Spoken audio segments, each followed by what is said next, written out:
Santali north East ᱯᱟᱦᱴᱟ ᱥᱮᱫ ᱠᱷᱚᱱ ᱥᱟᱱᱟᱢ ᱠᱚ ᱥᱟᱹᱜᱩᱱ ᱡᱚᱦᱟᱨ। ᱛᱮᱦᱮᱧ ᱟᱥᱟᱢ ᱯᱚᱱᱚᱛ ᱛᱟᱢᱩᱞᱯᱩᱨ ᱡᱤᱞᱟ ᱨᱮ ᱟᱥᱚ ᱦᱚᱛᱮᱛᱮ ᱥᱟᱱᱛᱟᱲ ᱠᱚᱣᱟᱜ ᱦᱚᱠ ᱟᱹᱭᱫᱟᱹᱨᱤ ᱨᱮᱭᱟᱜ ᱞᱟᱲᱟᱣᱱᱟ ᱧᱮᱞ ᱧᱟᱢᱮᱱᱟ। ᱥᱟᱱᱟᱢ ᱥᱟᱱᱛᱟᱲ ᱯᱟᱹᱴᱷᱩᱣᱟᱹ ᱥᱟᱶᱛᱟ ᱟᱥᱚ ᱛᱟᱢᱩᱞᱯᱩᱨ ᱡᱤᱞᱟ ᱵᱟᱹᱭᱥᱤ ᱦᱚᱛᱮᱛᱮ ᱚᱨᱟᱢ ᱞᱮᱱᱟ। ᱚᱱᱟ ᱞᱟᱲᱟᱣᱱᱟ ᱨᱮ V1 ST no rest Assam সরকার হাই হাই মিত্রজোট সরকার হাই হাই অঙ্কান তারা সাথে তামুলপুর দোকু আন্দুর কিদা। সান্তাল কোয়াᱜ হক আইদারি রিয়াᱜ ᱞᱟᱲᱟᱣᱱᱟ ᱫᱚ ᱡᱟᱹᱨᱤ ᱜᱮ ᱛᱟᱦᱮᱱᱟ ᱢᱮᱱᱛᱮ ᱟᱥᱚ ᱨᱮᱱ ᱥᱚᱦᱚᱫ ᱢᱟᱹᱡᱷᱤ ᱫᱩᱨᱜᱟᱹ ᱥᱚᱨᱮᱱᱮ ᱞᱟᱹᱭ ᱥᱚᱫᱚᱨᱮᱫ ᱠᱟᱱᱟ।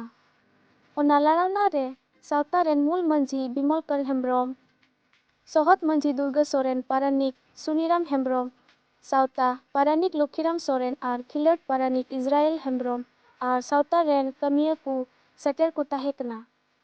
Bureau report Santali north east. Tamulpur জিলা সমিতিৰ এই সদৰ তেলেগুটি ধৰ্ণা কাৰ্যসূচী ৰূপায়ণ কৰিছোঁ। এইটো কাৰণে যে অসম চৰকাৰক আমি বাৰে বাৰে দৃষ্টি নিক্ষেপ কৰিব বিচাৰিছোঁ বা আকৰ্ষণ কৰিব বিচাৰিছোঁ যে অসমত বসবাস কৰা খিলঞ্জীয়া চাওতালসকল জনজাতিকৰণ মৰ্যাদা প্ৰদান কৰিব লাগে। কাৰণ ভাৰতৰ বিভিন্ন প্ৰায় ৬০টাকৈ অধিক ৰাজ্যত চাওতাল জনগোষ্ঠীয়ে ইতিমধ্যে জনজাতিকৰণ মৰ্যাদা লাভ কৰিছে, কিন্তু অসমত কিহৰ তাৰণাত অসম চৰকাৰে চাওতালসকলক জনজাতিকৰণৰ পৰা বঞ্চিত কৰি ৰাখিছে।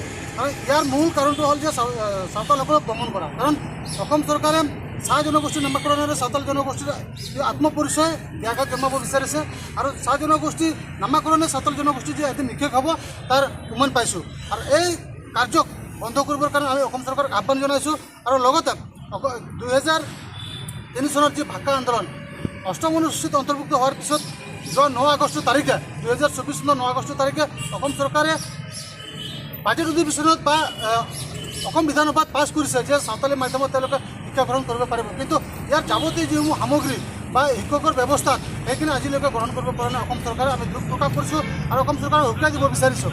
এইখিনি যিখিনি অসম চৰকাৰে ইতিমধ্যে এডপ্ট কৰি ৰাখিছে যে চাওতাল অকল নিজৰ মাতৃভাষাত পঢ়িব পাৰিব, কিন্তু আজিলৈকে শিক্ষকৰ ব্যৱস্থাত তেওঁলোকে কৰিব পৰা নাই। গতিকে আমি অসম চৰকাৰক আহ্বান জনাইছোঁ শীঘ্ৰে এই ব্যৱস্থাটো যাতে চৰকাৰে আমাৰ দাবীসমূহ পূৰণ কৰে। লগতে 1996, 98 আৰু 2014 চনত আপোনালোকে গম পায় যে গোষ্ঠীগত সংঘৰ্ষৰ ফলত আমাৰ চাওতাল অধ্যুষিত অঞ্চলত বহুকেইটা যুৱক যুৱতী আই মাতৃসকলে নিজৰ প্ৰাণ আহুতি দিছে। উগ্ৰপন্থীৰ দ্বাৰা তেওঁলোকক নিধন কৰা হৈছে। তেওঁলোকৰ যি পুনৰ সংস্থাপন আজিলৈকে হোৱা নাই। গতিকে অসম চৰকাৰে ইয়াৰ ক্ষেত্ৰত দৃষ্টি নিক্ষেপ কৰিব লাগে আৰু অসম চৰকাৰে এই ক্ষেত্ৰত গুৰুত্ব সহকাৰে লৈ যি মৃত্যু পৰিয়ালক 5 লাখকৈ টকা আৰ্থিক সাহায্য প্ৰদান কৰিব লাগে, লগতে তেওঁলোকক পুনৰ সংস্থাপন প্ৰদান কৰিব লাগে। গতিকে আমি এইখিনিতে চৰকাৰক আহ্বান জনাম। অহা 17 তাৰিখে ব্ৰিটিছে যি বিধানসভা পাতিছে, গতিকে আমি এই বিধানসভা বাজেট অধিৱেশনত আমি 17 তাৰিখে ব্ৰিটিছ ছেক্ৰেটেৰিয়েটৰ বাবে এটা বৃহৎ কেন্দ্ৰীয় ধৰ্ণা কাৰ্যসূচী ৰূপায়ণ কৰিম। আৰু 16 তাৰিখে আগন্তুক 16 তাৰিখে আমি অসম বন্ধ 12 কোটিয়ে অসম বন্ধ আহ্বান জনাইছোঁ। আমাৰ এই ধৰ্ণা কাৰ্যসূচীৰ জৰিয়তে অসম চৰকাৰৰ দৃষ্টি নিক্ষেপ কৰিব বিচাৰিছোঁ। যদিহে অসম চৰকাৰে এই ক্ষেত্ৰত কোনো ধৰণৰ গুৰুত্ব আৰোপ নকৰে বা আমাৰ হয়তো কোনো ধৰণৰ আলোচনাত মিলিত নহয়, তেতিয়াহ'লে অহা 16 তাৰিখে অসমত যে সৰ্বাত্মক 12 ঘণ্টীয়া অসম বন্ধ হ'ব, ইয়াৰ নিশ্চিত।